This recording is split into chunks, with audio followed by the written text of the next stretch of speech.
Let's talk about what happens when the worst is over, when the last ember cools, and the satellite trucks pull away, and the rest of the world forgets, because that's when the real story begins.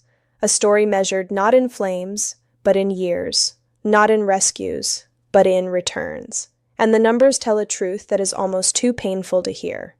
In Paradise, California, after the Camp Fire erased 11,000 homes from the earth, the return rate years later is just 1 in 3. 3,500 homes rebuilt. For every 3 families who lived on a street, only 1 comes back. In Santa Rosa's Coffee Park, where once 300 homes burned flat in a single night, it took over 5 years to even approach completion. That was considered a success. But here is the most staggering number of all. In the Los Angeles basin, 1 year after the Palisades and Eaton fires destroyed 13,000 homes, the official count of finished rebuilds is not in the thousands. It is not in the hundreds. It is 12. Well, rebuilding is getting off to a slow start. Only a handful in each of the 2 main fire areas of homes have gotten certificates of occupancy. About close to 3,000 or 4,000 have applied for building permits. About half of those have been completed. And there's about 600 or so between the 2 areas that are under construction. 12. Let that number sit with you. 13,000 losses, 12 recoveries. That is not a recovery. That is a ghost town in the making.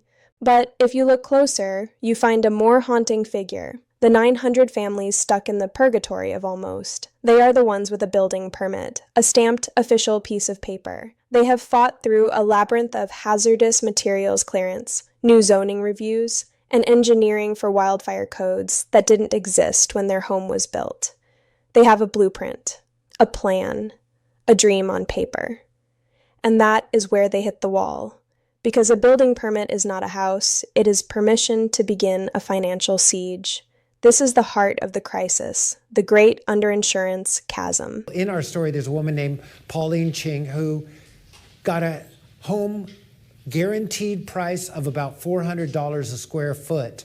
She has good coverage with farmers insurance, and she's still rebuilding her house, going to need $350,000 more than what is covered by her insurance.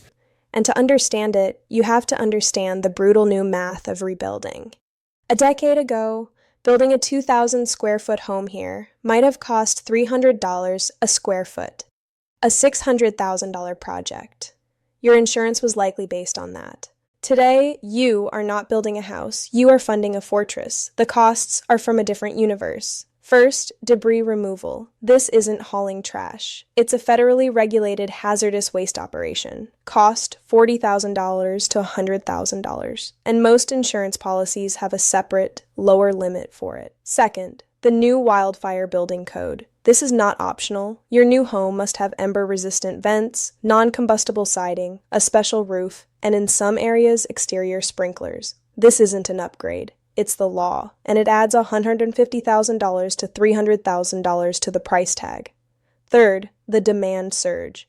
You are bidding against hundreds of other desperate families for a handful of contractors, all of whom are booked 2 to 3 years out. Labor is 30% more expensive. Materials are 40% more expensive. Time is a luxury you pay for in cash. Add it up. That same 2,000 square foot home now costs $1.2 to $1.5 million to rebuild. But your insurance payout? It's based on your home's pre-fire market value, maybe $800,000. You are not a little short. You are $500,000 short, minimum. So you have the permit, you have the plan, and you are frozen. This is why, in neighborhoods like Altadena, studies show 70% of homeowners with a destroyed house have taken no step to rebuild or even sell. They are financially paralyzed. And within that group, Black homeowners are 73% more likely to be stuck. This disaster isn't just burning houses, it's cementing inequality. The choices now are brutal, and they define these communities for a generation.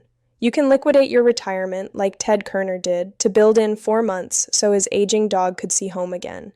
He is the rare exception. You can take the payout, sell the empty lot for pennies, and leave the state forever.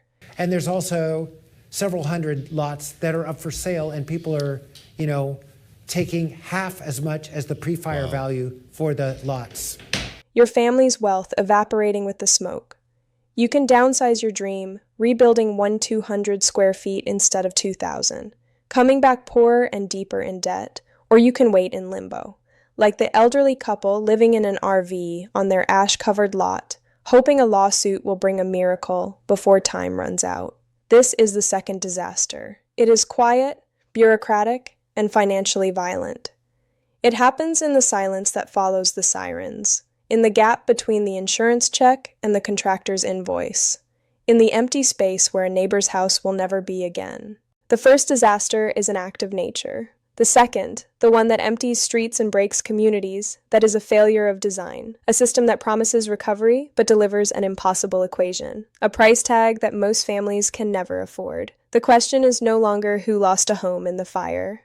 The question is, who can afford the staggering cost of return? And for thousands of families, the answer, written in permits and bank statements and empty lots, is a quiet, devastating no.